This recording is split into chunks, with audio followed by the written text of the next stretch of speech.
Ok, bonjour. Je voudrais vous présenter le Dr. Kircher. Il est un otologiste au Centre médical de Loyola University à Chicago. Il a été formé à Loyola et au Michigan Ear Institute. Sa pratique comprend le traitement de cholestéatome, de la perforation de la membrane tympanique, des implants cochléaires et du schwannome vestibulaire. All right, you can start whenever you're ready. Okay, good morning. Bonjour. If I'm speaking to a group of pediatricians, I will try to tailor this talk more to your needs. Si je m'adresse à un groupe de pédiatres, je vais essayer le plus possible de personnaliser ma présentation plus en ce qui concerne les aspects de l'ORL qui concernent les pédiatres.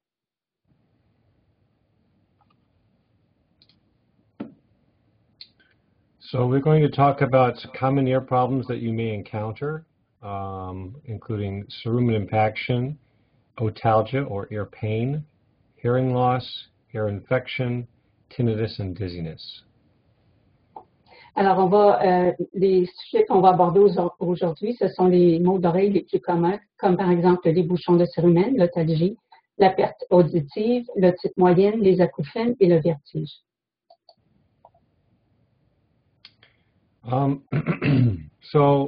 Cerumen impactions are common not just in older folks, but in kids too. And in kids, this category would include foreign bodies, because you've probably all seen kids sticking things in their ear. Bon. En ce qui concerne les bouchons de cérumen, ça arrive fréquemment aux personnes qui portent des prothèses auditives, mais ça arrive aussi fréquemment chez les enfants. Et vous avez certainement vu des enfants qui mettent à peu près n'importe quoi dans leurs oreilles. Alors, ils vont avoir ce genre de problème-là. So if you have a child, say, who has something, a bead stuck in the ear, some foreign body in the ear, hopefully they've not perforated the eardrum. And you can use 2% lidocaine, apply a little bit of that to the ear canal, and then try to get that object out. Bon. Si vous voyez un enfant qui a mis quelque chose dans son oreille, ça peut être une petite boule ou perle et ce que vous pouvez faire, c'est mettre un peu de lidocaïne à 2%. Et puis, vous pouvez essayer d'enlever l'objet qui est pris dans son oreille. If there's a hole in the eardrum, if the foreign body has perforated the eardrum, putting lidocaine in there is likely going to make them dizzy or give them facial weakness, but it will be temporary. Si toutefois le corps étranger a perforé le tympan, la lidocaïne va les rendre étourdis. Mais par contre, c'est quelque chose qui est temporaire.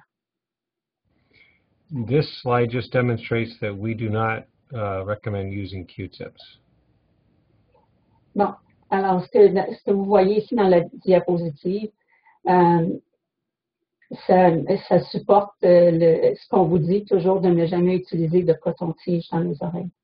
In general, the ear is self-cleaning, leave it alone.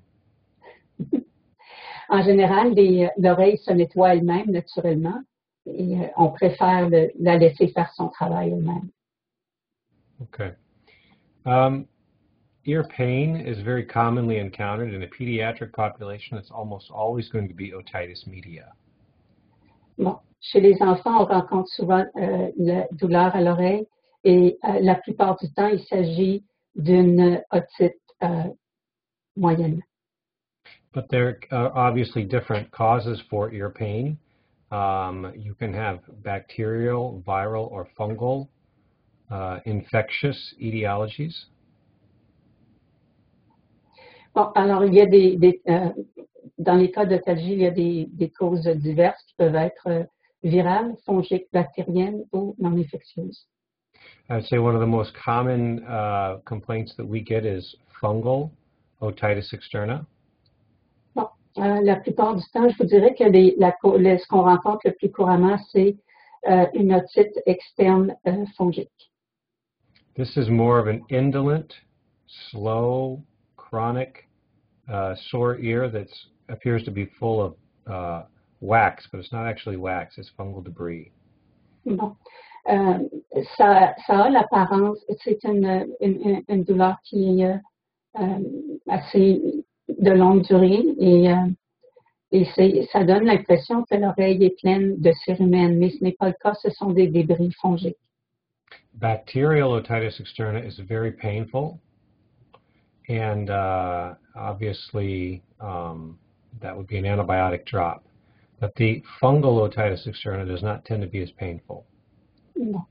L'otite externe bactérienne est très, très douloureuse et à ce moment-là, on doit utiliser un traitement antibiotique, mais l'otite fongique, elle n'est pas très douloureuse.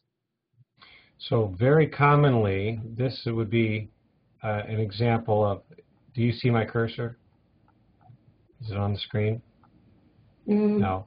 I don't see The picture in the top right corner, there you go, the picture in the top right corner represents otitis externa, bacterial. OK.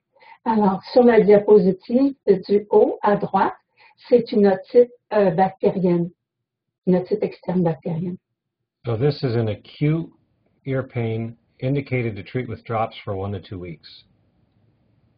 Bon, et ça, c'est une douleur soudaine et on traite avec des gouttes pendant 2 semaines. If it's not going away, you want to consider a different problem. Okay, you said it's not going away when? If the pain is not going away, you want to consider a different problem. Ah, bon.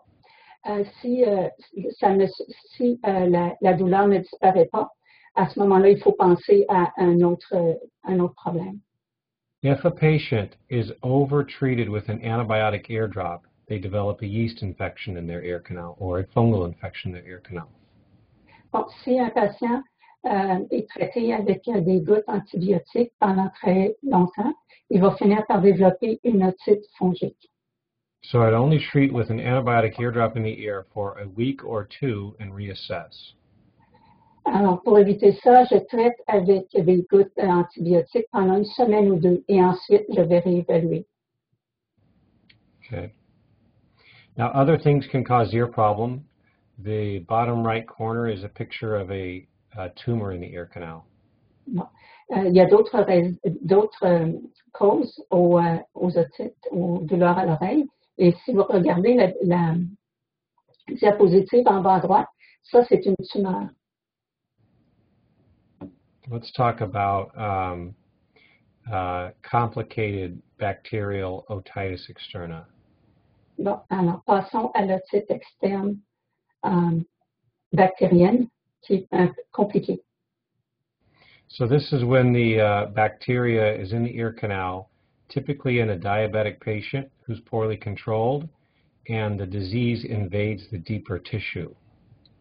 Bon, alors ça, c'est un problème qui se produit chez, par exemple, une personne plus âgée qui est diabétique et dont la glycémie est mal contrôlée. Et à ce moment-là, l'infection s'étend et elle va se propager plus loin que seulement le canal auditif. This can be deadly if untreated. Et ça peut être mortel si on ne le traite pas. You see the patient in the picture there has lost his facial nerve function because of the infection. Bon, vous voyez le patient dans la diapositive en bas, il a perdu les fonctions nerveuses dans son visage parce que l'infection s'est propagée. So these patients require oral antibiotics, control of diabetes, ear drops, frequent ear cleaning. Alors, pour traiter ces patients-là, il faut donner des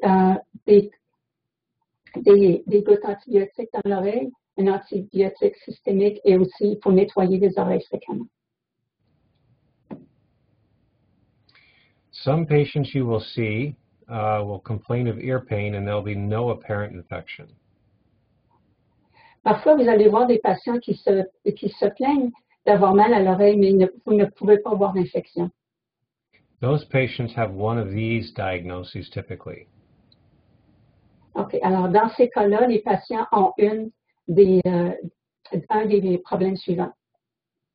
They have a dental problem that refers up to the ear. They have a neck problem that refers up to the ear. Or they have something in the throat problem referring up to the ear.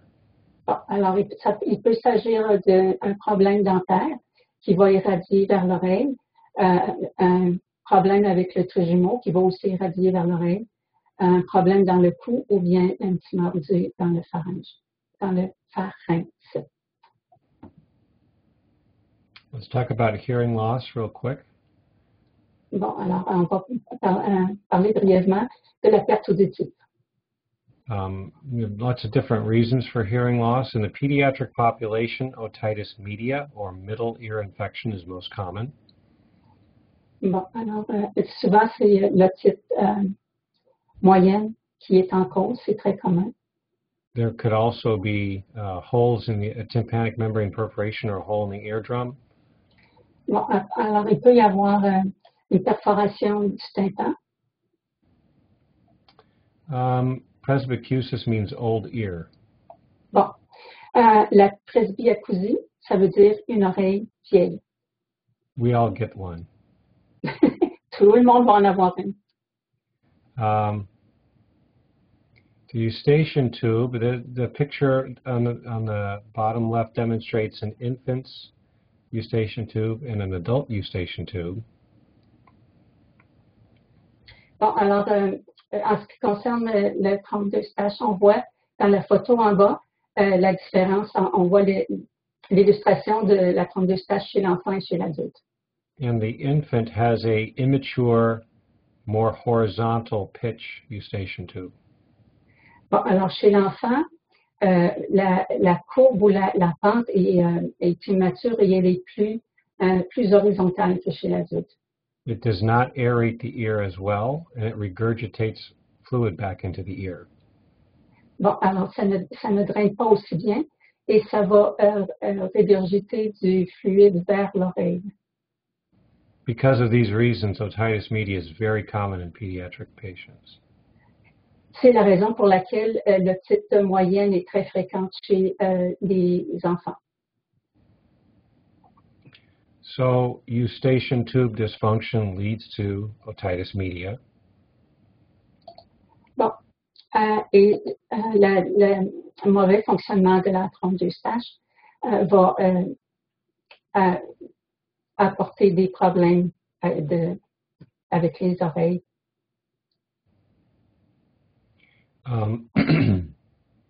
The leading cause of childhood hearing loss is persistent otitis media. Et ce qui arrive le plus souvent, c'est une otite moyenne.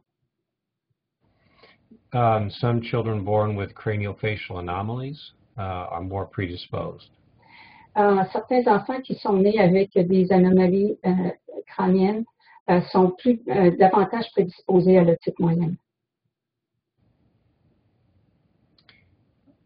Basically, we want to consider a tube placement in most children. Bon, il y a deux choses qu'on veut prendre en considération chez l'enfant en ce qui concerne la trompe d'Eustache. So our academy recommends, by the way, tube placement in children is the most common surgery done in the United States. Bon.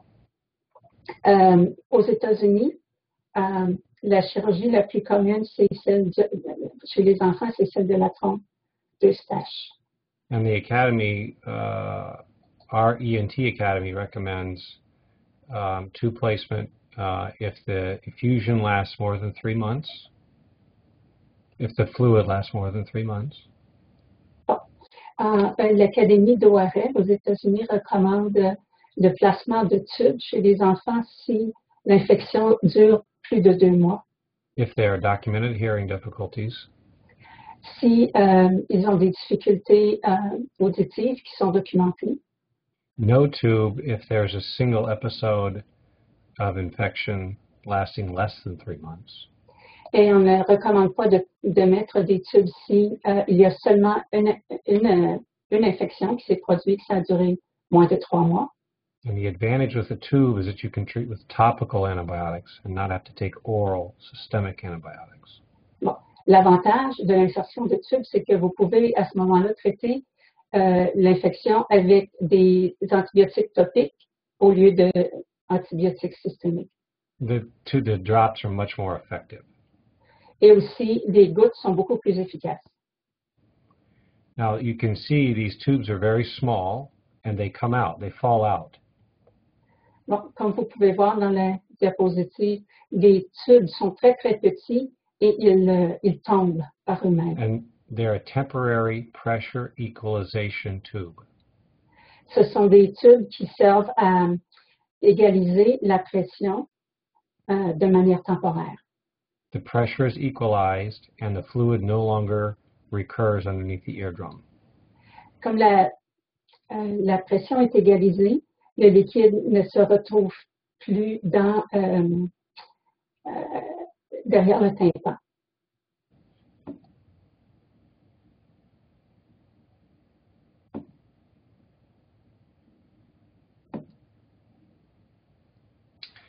Okay, in a child or an adult with greater than 3 months chronic ear problems, we would label that chronic otitis. Bon. Chez un adulte qui a des problèmes une otite moyenne depuis plus de 3 mois, on appelle ça une otite chronique. And in this patient, if possible, a specialist would be a good idea. All right. What is it you said would be a good idea? If a specialist is available, this patient to refer them would be a good idea. OK. Si vous avez accès à un spécialiste pour ce type de patient, un patient adulte, ce serait une bonne idée de le référer à un ORL. The primary care doctor can basically treat with oral or drop antibiotics as able. Bon. Alors, le médecin de première ligne peut traiter avec des gouttes ou des antibiotiques systémiques.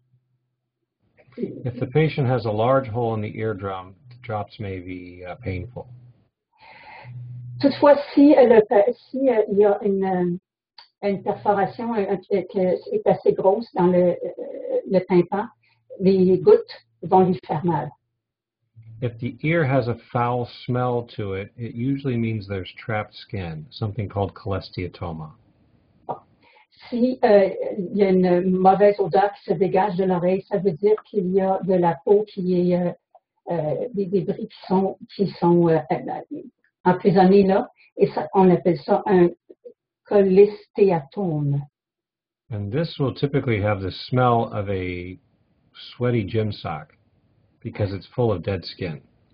Bon, étant donné que c'est plein de peau morte, l'odeur, c'est vraiment l'odeur d'une vieille chaussette qu'on utilise au gym. If you have that situation that is persistent, that's an indication for ear surgery.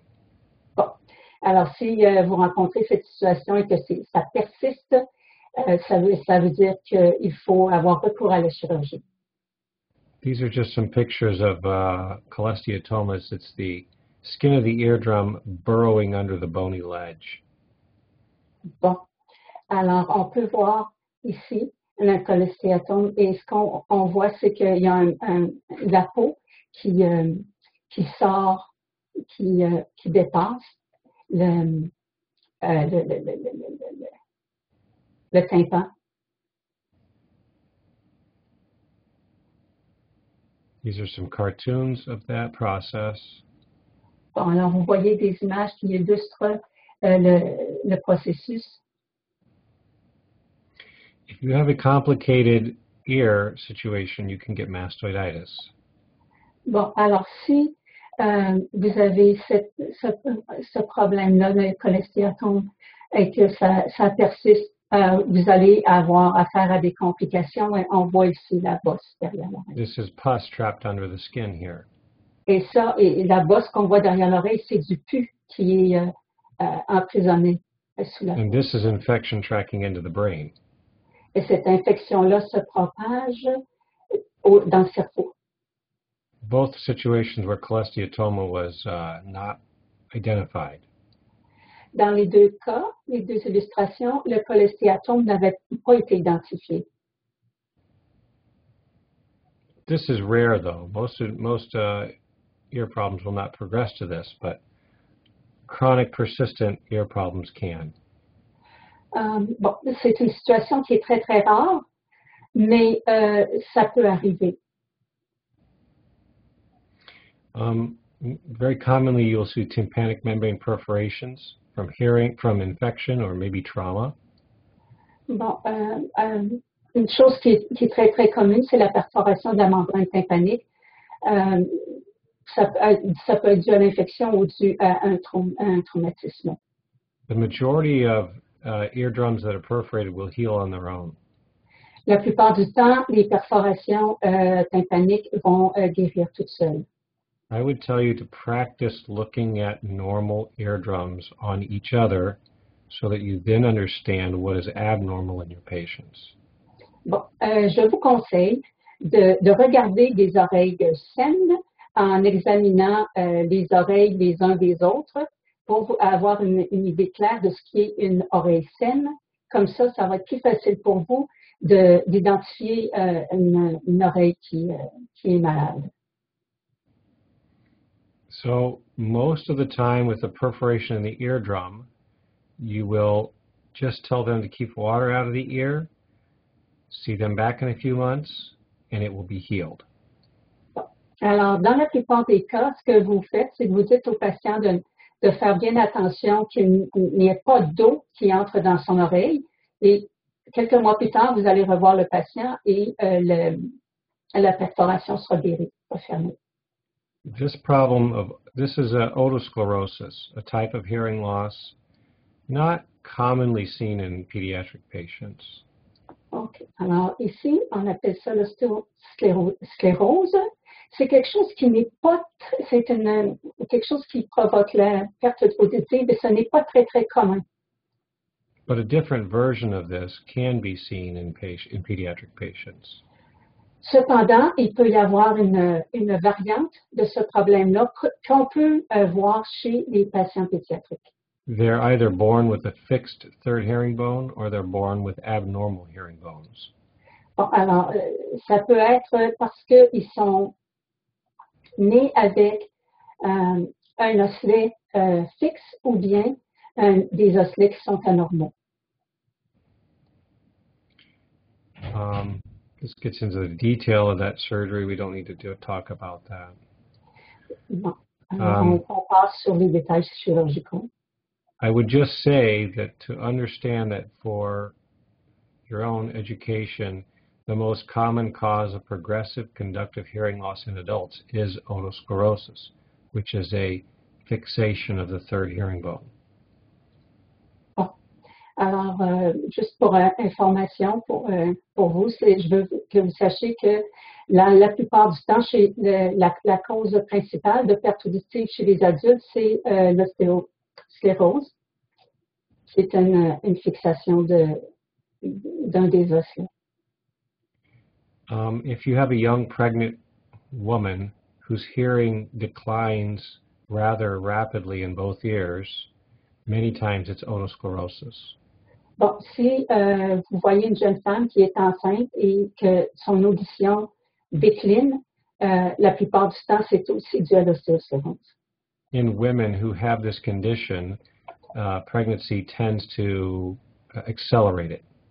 Bon, chez les femmes qui souffrent d'ostéosclérose, la grossesse tend à accélérer le processus. It can be fixed with surgery or a hearing aid.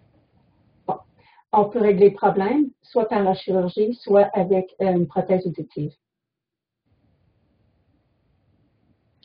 Sudden nerve hearing loss is also something that you can see. Et, ça se peut aussi que vous voyez une perte auditive soudaine qui est neurosensorielle. This would be exceptionally uncommon in pediatric patients. C'est extrêmement rare chez les patients pédiatriques. If we have a patient who has nerve hearing loss on one side, there are a couple different treatment options. Donc, si vous avez un patient qui a une perte auditive qui vient du nerf, qui est neurologique, il y a deux façons de traiter le problème. We can use different kinds of hearing aids, Alors, on peut utiliser différentes sortes de prothèses auditives or even a cochlear implant. ou bien aussi un implant cochléaire. I want to mention tinnitus here.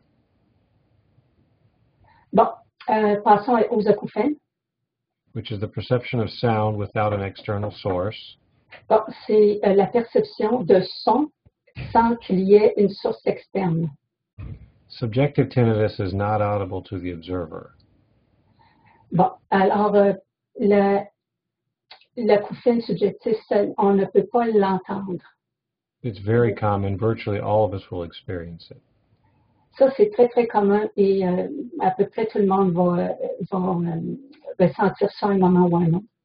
Objective tinnitus can be detected by the observer, by the practitioner, usually with a stethoscope. Bon, alors que les acouphènes objectifs peuvent être détectés par le médecin traitant avec un stéthoscope. And it may be pulsatile or thumping in quality. Et il peut être, ça peut être comme vasculaire, il va comme pulser ou cliquer. So virtually all of us will experience tinnitus as we get older. Bon, en vieillissant, la plupart d'entre nous vont ressentir des acouphènes. And the way this works is a seesaw effect. If the hearing goes down, the tinnitus goes up. Bon, et ça fonctionne de la façon suivante, c'est que les acouphènes vont augmenter à mesure que l'audition diminue. So getting sound back in the ear by whatever means is a good treatment. Et la façon, un bon traitement pour ça, c'est d'avoir du son qui rentre dans l'oreille. This could be a hearing aid, it could be surgery, any of those. Alors, on peut faire ça par une prothèse auditive ou par chirurgie. We do a hearing test. We plot it on a graph such as this.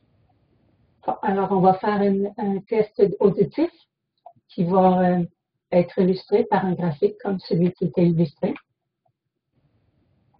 And tinnitus can be related to just natural hearing loss, can be related to certain ototoxic drugs, or even tumors that lay underneath the ear.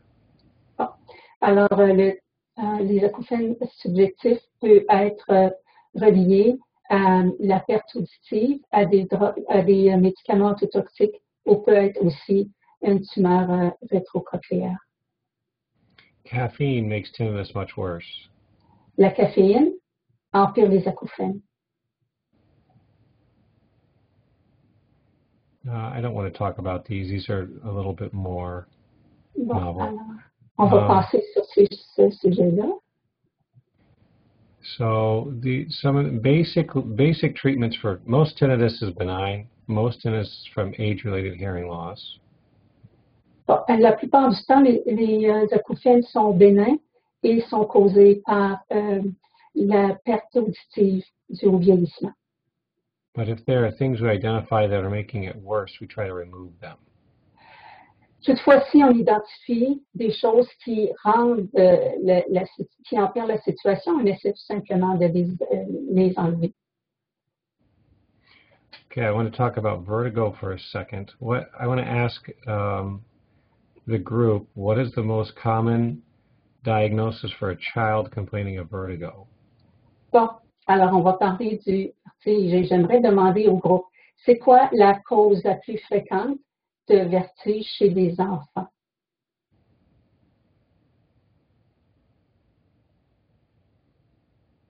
What do they think? Que pensez-vous?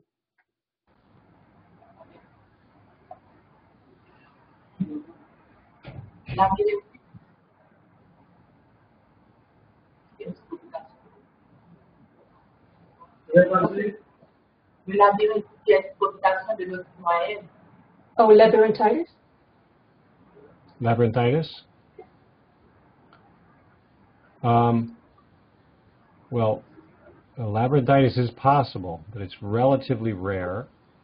The most common diagnosis for a child with vertigo or dizziness is migraine. OK. C'est possible. La labyrinthite est une cause possible. Cependant, c'est très rare. La plupart du temps, les enfants qui sont étourdis ou qui éprouvent du vertige, c'est à cause de la migraine. Yes. Let's just talk about how those would present differently. If you have a child with labyrinthitis, they will be very sick. Bon, alors si vous avez un enfant, un jeune patient qui est atteint, qui souffre de labyrinthite, il va être très, très malade. And they will lose a significant amount of hearing in the involved ear. Et il va avoir une perte auditive significative dans l'oreille qui est affectée. And they will, if they have signs of infection, that will be obvious. Et s'il y a des signes d'infection, ça va être très évident. A child with migraine dizziness will have no apparent infection and no apparent hearing loss, typically. Bon. Un enfant qui souffre de migraine, on ne verra pas d'infection, il n'y aura pas de signe d'infection et aussi, il n'aura pas de perte auditive. And you may find that they're a rather anxious child.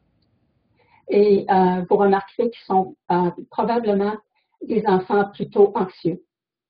They do not have to have a classic migraine headache.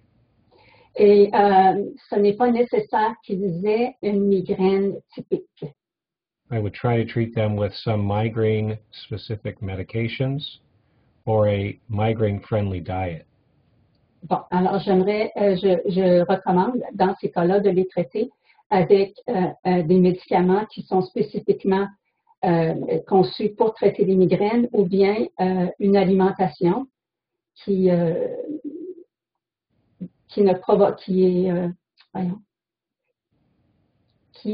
favorise le moins de migraines possible ou qui ne favorise pas l'apparition de migraines.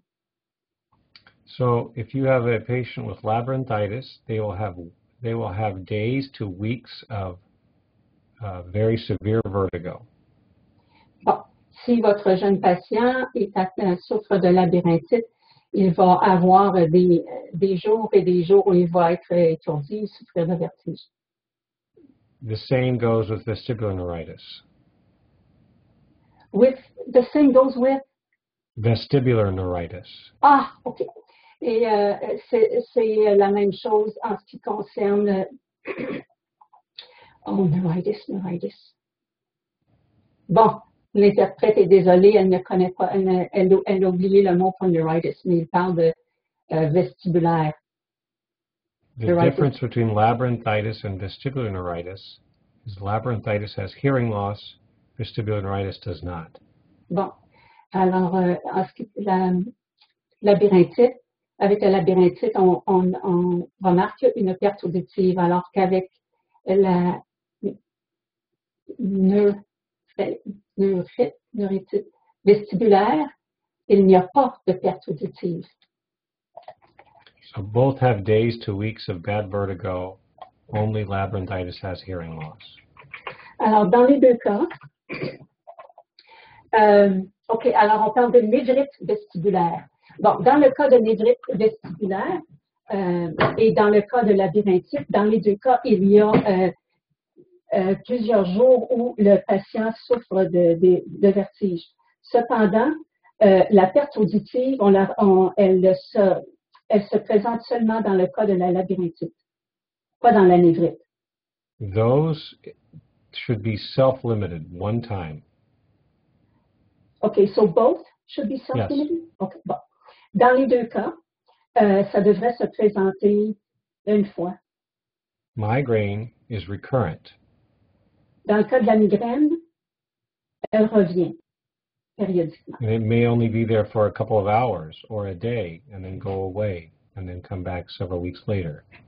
Alors, la migraine, peut-être qu'elle va durer une journée ou quelques heures, mais elle va revenir quelques semaines plus tard ou quelques jours plus tard. So in children, those would really be the major diagnoses. Bon, alors ce sont là les diagnostics les plus courants chez les enfants.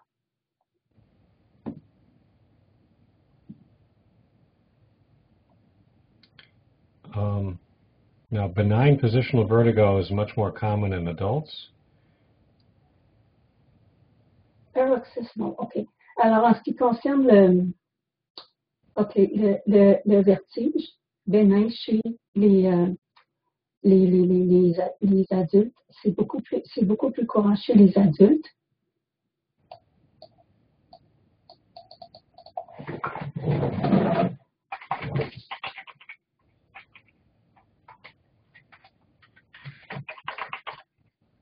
You okay, Doris? Yeah, I was trying to find the, OK, c'est le vertige positionnel paroxystique. All right. I didn't have one at the top of my head, but it's right in my face now. Okay.